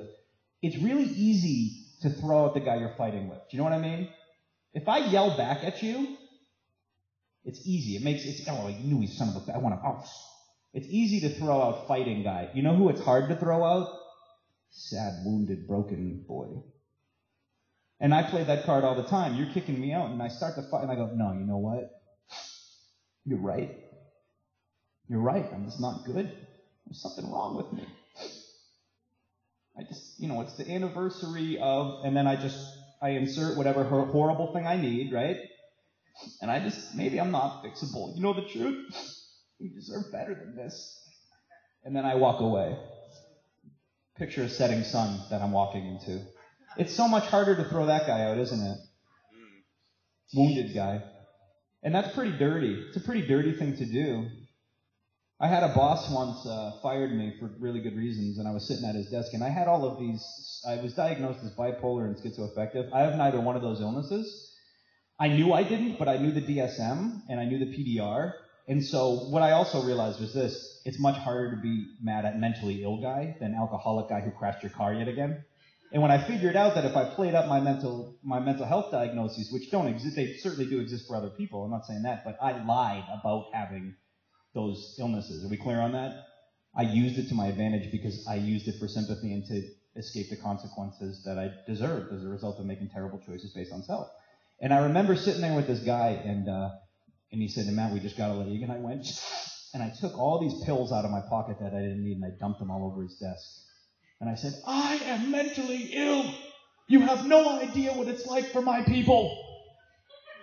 And man, this is uncomfortable, right? I threw it in this guy, and he just, oh, God, and we can give it, why don't you just take a month off? I'll pay you, please, just don't, right? I did the same thing with my father's death. I threw it in people's face whenever I needed a little get out of jail free card. It's not my fault. I'm all messed up. I had a bad childhood. And I look at my self-seeking in that resentment, and here's what my self-seeking looks like. The theme of my whole life up until I got well was, yeah, I'm not perfect. This is the story I tell myself and I want to convince you of. But all things considered, considering what a hard life I've had, I'm not doing that bad. You get it? Again, I'm like the hero in a Greek tragedy, right? Or like, you ever seen that movie Good Will Hunting with Matt Damon? I really thought I was Matt Damon in Good Will Hunting. Like, I'm this delicate genius, but I just grew up so rough. And if I could just find, like, my Robin Williams, you'd see, yeah, I do bad things and I get arrested and all this, but I'm more of a diamond in the rough. And if you just recognize that, and none of that's true. I was given ample opportunities and lots of love and all of that stuff. And I finally have to look at my fear in that piece of resentment, and here's my fear. And again, the first few things that come into my head usually are wrong. Because I'm sick, and so my impulse is sick, and the next thought in my head is sick. I fear I'm damaged because of it. I fear that I have abandonment. No. You know what my fear was in that resentment? That the conditions of my life were not due to my father's death. They were due to terrible decisions I made based on my own comfort because I'm an alcoholic. That's a bummer. That's a bummer, isn't it? Because now I can't point to this and this and this. I have no great struggle, right? You guys ever read Viktor Frankl? One of my favorite writers, right? Frankl spent all this time in concentration camps. His whole family killed immediately. And he saw some people just descend. They became something less than human, and they sold out their friends for an extra cigarette. But he saw these other people who became real spiritual beings. They gave up their last bowl of soup so their friend could live, or the only reason they didn't commit suicide was that their buddy gave them a letter to give to their wife. You got to get this to my wife. And these guys wanted to hang themselves, but they said, no, I have to get this to his wife, right? And he saw all this nobility in the midst of horrific suffering. Horrific suffering. And I remember reading that and see these guys could point to all of their circumstances and say, yeah, things are bad, but check out why they're bad. These Nazis are trying to kill us, right? My family might be dead. I want to have things out here to point to, but you know what my fear was in the end? I don't. I have to take ownership for the conditions in my life. I've made choices. And yeah, it's true. The majority of my existence is deterministic. Yours too. You didn't choose what parents you were going to be born to, correct? You didn't choose what eye color you're going to have, correct? You don't even really choose what abilities you have. We're all born with different talents. That's the truth. I was born in the 70s, and there was a whole movement where parents would tell guys like me born in the 70s, 80s that, you can do anything you want if you just put your mind to it. That's absolutely not true, by the way. No matter how hard I work, I will never be drafted to an NBA team. I know, it's sad, isn't it? It's just true, and that's okay. It's what makes you special and unique. You're cut out for this, but not for that. Great, that keeps it interesting, right? What I had to reckon with and my fear is that, yeah, most of my life is deterministic. It's like playing poker. You're given 5 cards. You have no control over what cards you're given. But you do have a vestige of spiritual freedom, and your vestige of spiritual freedom is how you play those cards. And that's on you, isn't it? Perhaps that's really the only vestige of genuine freedom we have, which is how we choose to frame any given situation and any set of circumstances that we're presented with. And when we talk about we're walking a spiritual path, for me, that's what it means. It means I adopt a spiritual lens, and everything that's given to me all day, I'm going to see it from that spiritual framework, right? And I can look at it in two ways. When it comes to resentment, Pete does something that makes me crazy. I can look at it as Pete's a bastard and my life sucks and why does this always happen to me? Or I can look at it as raw material for spiritual growth. Because the truth is, if Pete does something or says something that disturbs me, that means that I am disturbable. And that's a real growth opportunity, right? And probably a lot of you had this experience where you write this piece of resentment inventory and you go, I grew so much. It was painful, but I'm glad that that person came into my life to drive me crazy. It's the difference between this. It's if you woke up one day and there was a big rock, someone put a giant 10-foot boulder on your front doorstep. You can walk out and say, son of a bitch. Kids' pranks have gotten more complex, apparently. It's not eggs. It's giant 2-ton boulders, right? You see it as an obstruction. It's awful. It's blocking your door. It's blocking your lawn, son of a bitch. Well, here's the thing. Imagine if it was like, imagine if a sculptor, if a guy like Rodin or something walked out. He sees the same giant marble block and he goes, oh, what a wonderful gift. Someone left me raw material I can sculpt today. Wow, thank you, whoever it was, right? If I'm willing to frame the world like that, then I realize there are gifts all around me. There's raw material for spiritual growth everywhere. Again, imagine if you were a sculptor and I said, I got a real gift for you. And Pete's a sculptor and he says, wow, great, thanks, Matt. And I say, you just got to meet me at this address. And I give him the address and Pete shows up and he doesn't see me and he doesn't see a surprise package. I give him the address to a marble quarry. And he looks around and he goes, that son of a bitch. Thought he was going to give me a present. I'm supposed to get some raw. He doesn't realize if he looks around, it's right there. It's all around you. You got all this wonderful raw material if you're willing to frame it that way, if you're willing to look at it that way. And that's that twist in the fourth column. We have to be willing to see things just from a few degrees off, right? And it's hard and it's uncomfortable and it's baffling. And we want it to be clean like math. Everyone wants a 2 + 2 = 4 answer in their inventory. That's not how spiritual work is. It's always shades of gray. And there is no neat little, zero remainder, perfect. We're always uncomfortable. Is that the truth I need to see? I don't know. I guess you're going to have to figure it out. You're going to have to go back out in the world. And if that guy lights you up again, then guess what? You got more inventory to write. You got more inventory to write. And as you do this, you start to clean away all this stuff that's blocking you, right? Remember, inventory, especially resentment inventory, is a destructive process, not constructive, right? We're not doing any character building. It's more like shit removal. We're getting away all the stuff that's blocking you from this thing we call God. You get that out of the way, nature abhors a vacuum. It's going to be filled with something. That's how I make room for God. Otherwise, it's all me in here. And people ask me, what do you mean by God's will? Well, check this out. Here's how you figure out God's will if you're in the steps. We have this lovely little device called prayer at inventory. Scrape away selfishness, scrape away dishonesty, scrape away pride, and scrape away fear. And whatever you're left with, take that to be God's will. It usually looks like doing the next right thing, not based on self-will, not based on comfort, right?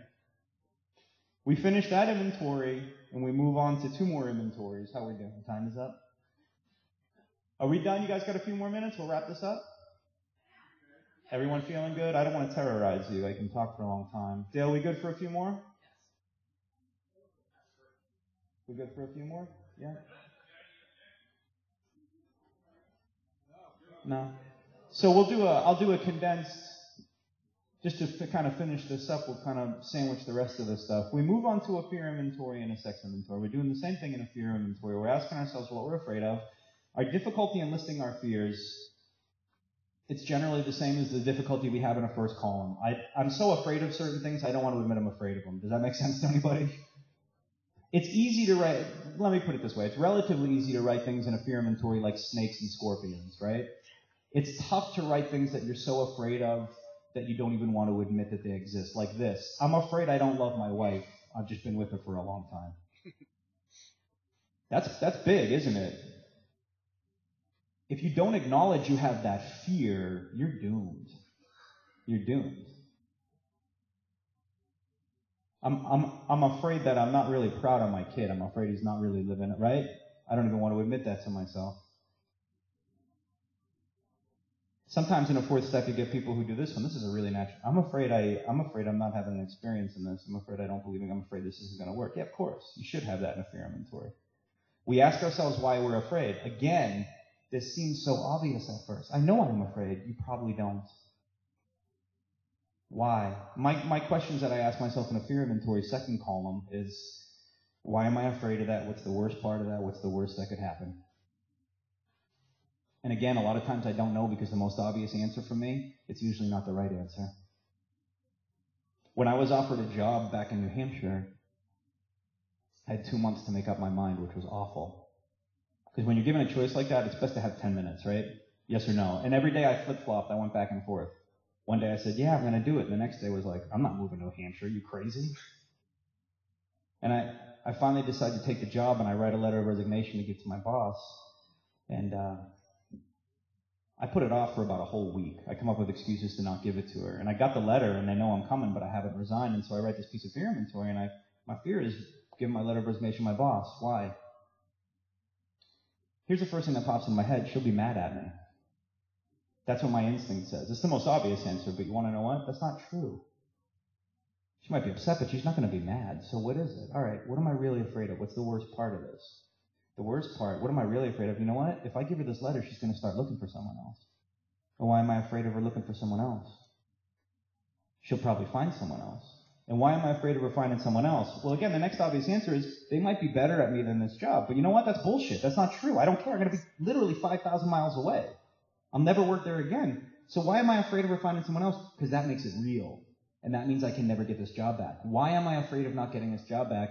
Because that means when I go to Plymouth, New Hampshire, I have no escape route. And I'm a guy who likes escape routes. Do you know what I mean by that?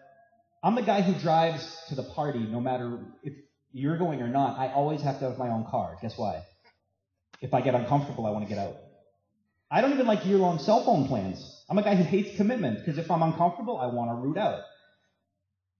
And I'm going to be totally locked into going to Plymouth, New Hampshire. Why am I afraid of that? I might not be comfortable there. Well, why am I afraid of that? Well, because then I'm going to have to look at whether I'm comfortable because of the conditions in my life or because I'm spiritually fit. Well, why am I afraid of doing that? Because I might come up with this. Maybe you're only okay right now because you live in a cool apartment, you have a cool guy job, you got cool friends, and you do fun stuff. And maybe you're not as spiritually fit as you really think you are. Why am I afraid of that being true? Maybe I'm fooling myself and my relationship with God is not as good as I think I am. Why am I afraid of that? Maybe I don't really have faith in this. And that hammered me because I looked at that and I saw that shot through everything in my life at that point. I'm afraid to commit to anything because I'm still so damn afraid, years in the steps of discomfort. And I'm afraid of getting into a jam where I can't escape the discomfort. And all that started with giving this little letter of resignation to my boss, right? And then I move on to my third column where I'm asking myself, what do I do when I practice self-will? What are the things I do on my own to try and will my way out of this fear? How are they not working, and how is it affecting other people selfishly? Well, you know what I was doing is I was polling everyone in the world to ask them what they thought about my life choices. That's dumb. I was coming up with rewards to give myself once I got, oh, you know what? I'm going to go buy a car when I get there, and I'll do this, right? And how is it failing? The anxiety's not going away. The choice isn't going away. I play games in my head, but I'm still not practicing faith. I'm still not making a decision and sticking with it and trusting that if I do the right thing, I'll be okay.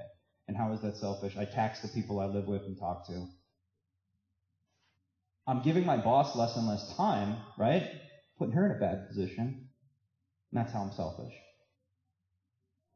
The third and final inventory in a fourth step, it sounds either more scary or more fun depending on your perspective. We usually call it a sex inventory. Sex inventory is a misnomer. If I could rename sex inventory, I would call it an inventory of selfishness, manipulation, dishonesty, and inconsiderateness in your romantic relationships. I know, it doesn't sound as fun, does it? I was a guy who went to Catholic school, so when I heard sex inventory, my Catholic education kicked in, and I went, oh, that's right, sex is bad. You want me to make a list of instances of penetration so that I can make amends for them. You know what I mean? Nope, absolutely not. I work with guys and women who are married for a long time, and of course, if you have a sponsee who's married for 30 years, they go, oh, this one will be quick. I've only been with one third person for 30 years. I go, oh, it's going to be so long. Because as most of you have found out, we do a sex inventory. We're not talking all that much about sex, are we? We're talking about how I was uncaring, how I was manipulative, how I put my feelings ahead of your feelings. And he's very, very clear about that. Bottom of 68 into page 69, he says, we do not want to be the arbiter of anyone's sex conduct, meaning we don't have a list in this book of things that are okay and things that aren't okay. That's between you, your conscience, and God, right? What we're taking an inventory of is, where were we selfish? Where were we dishonest? Where were we inconsiderate? How did I harm that other person? What should I have done instead? And so when I wrote this inventory, I had women on there that I had never had physical contact with. There was a girl at a coffee shop I used to go to. I knew she was in love with me. I'd walk in and she'd turn beet red like a stop sign and get giggly, right? And I'd get free coffee and free crullers. But guess what else I got? I got to feel like a stud. Because I was in a point in my life where I wasn't doing well. And the fact that this woman was so attracted to me, she'd get all stuttery. Yeah, I still got it. I look at that piece of inventory. Who is it? Girl in coffee shop. Where are my instances of selfishness and consideration? Well, I use her for free coffee, pastry, and to feel better about myself. Who else did I affect? Her mother, her sister, the people who she works with, her best friend, whoever she talks to about her problems. What's the outcome? Meaning, how did I arouse bitterness, jealousy, hurt feelings, etc. as a result of my selfishness? Well, you know what happened with that girl is after months of this, she actually asked me out. In front of all the girls she worked with, so they were all like pushing her, you know. Now, I can't accept because I live with a woman. She doesn't know I live with a woman because I don't act like a guy who lives with a woman. And so I kind of act all weird and aloof, like my vibe says this, why would you think I would want to go out with you? And of course, why did she think I want to go out with her? Because I flirt with her every single day. And of course, she feels like an idiot and walks away and puts her head down. And every time I go in there after that, she just can't even look at me. What should I have done instead? Well, the obvious thing is not flirt with her and just pay for my damn coffee. But when I go deeper and I pray on it, here's what I get. I shouldn't act like a guy who's single when I'm not. Because we all know what that looks like. And when I go even deeper in that piece of inventory, here's what I come up with. Ready? I'm in a relationship I don't even want to be in. And that's why I do these things. I don't want to be with the woman I lived with at the time. I just didn't want to see her with someone else before I found someone else. Oof. That's pretty hard to look at, isn't it? But that's the truth. Sex inventory. If you're in a long-term relationship, if you're married, you're going to have a lengthy sex inventory because you're around that person 24 hours a day and there's so many opportunities to be selfish, to be uncaring, and to be unkind, right? And that was the majority of people on my sex inventory. I had another friend that I used as a surrogate girlfriend. I used her to talk about the things that I should have talked to my girlfriend with. She was the one I would call when I left home. Oh, I just need someone to talk to. You mean like the woman you live with? No, not her, you. That's selfish. Who does that harm? That harms my girlfriend, that harms her, that harms the relationship, and so on, right? We finish these inventories, we find someone that we can trust in the fifth step. And we'll wrap up 5, 6, and 7 quickly. In the book, the way the book's written, at the time, it was assumed, rightly so, it would be tough to find someone to read a fifth step to. Luckily, these days, in most places, there are people to read a fifth step to. My usual qualification for reading a fifth step to someone is that they've written a fourth step. You understand what I'm doing, and you treat it as sacred. I read that fifth step. There's something sacred about me reading it and writing it, and you guys who have done this, you know that. I can never escape. When I hear it come out of my mouth, it's real, and I can never take it back. I hear who I am, and I start to see myself from the third person, right? I see myself from the third person, and it's this experience of ecstasis, of standing outside of myself. And as I expose all of these things to the light of day, and they start to just evaporate, I experience this kind of kenosis. I start to empty. I start to make space for something to come in, God. We finish step 5. We spend an hour reviewing what we've done. Do we have a solid foundation? Is there anything we left out? Anything we should have said? And I always leave room for that. When I hear a fifth step at the end, I say, is there anything you need to tell me that didn't fit into a fear, a sex, or a resentment inventory? And generally what I do when I'm hearing inventory is I offer someone something that I wouldn't tell you from the podium, put it that way. And it's usually something that makes the guy go, damn. And not because it was a bank robbery, but because it's some wormy, petty stuff that you don't want to admit. Do you know what I mean? And when I give someone that, they go, wow, he's going to trust me with that? Okay. Now we have a bond, right? Now we got something on each other. We spend our hour in meditation thinking about what we've done, and we end it with this prayer where we're asking, take it. I need the change. I need your help. Take what you need to take. And leave the rest if there's anything left. In my case, there wasn't anything left. I had to rebuild from nothing, right? My sixth step was probably, if I'm going to be honest with you, it was probably characterized by boredom. I sat in a room waiting for revelatory visions that I didn't get. I actually kind of lied to the guy that I read inventory to because I was afraid to disappoint him. I remember seeing him, and I think he was beaming more than me. And I walked in, he went, huh? And I went, oh. And he went, well? And I go, I don't have to tell you, right? I couldn't process or contextualize step 6 and 7 at the time. It makes sense, right? Think about this. If you've experienced, I was talking to someone last night, I think me and Dale were talking about death in the family and people, at the moment that someone dies or something happens in your life, you're not in a position to process it, are you? You're in the midst of chaos. It's 6 months later. Dale and I last night were talking about our dads, and it takes time for you to get some objectivity and go, wow, I didn't realize that at the time, but this is what that did to me, right? I had no way to process my 4, 5, 6, 7 at the time. And that's why I encourage people. I say, don't have expectations. Don't have expectations of flashy experiences. Just have an experience. It took me a long time to understand what these steps did for me. And my sixth step, frankly, I got exactly what I needed, which is, you want to know what it was? It was Matt alone in the room for an hour. I'm a flashy, esoteric guy. I'm a special, unique guy, is what I think about myself. So I would prefer to read an inventory with a druidic bonfire in some kind of like primeval forest with special robe, because I'm special. I'm more special than you. You should do your fifth step with 2 folding chairs with some other drunk in a basement. But mine has to be like a Pink Floyd show. Do you know what I mean? And I got exactly what I needed, which was, no, this is life, man. You get an hour in a room by yourself, because here you are. This is your raw material. This is it. You're going to have to sit with yourself for a long time. So sit with yourself for an hour and just be. Just be a person. I couldn't have ever told you that when I left. I could have never said, oh, I got exactly what I needed.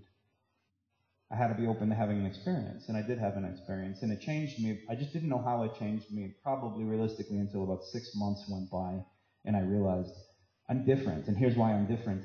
I react differently. I think differently. And again, when I look back on my old self, on my sick self, here's my reaction. Ready? I go, and I cringe.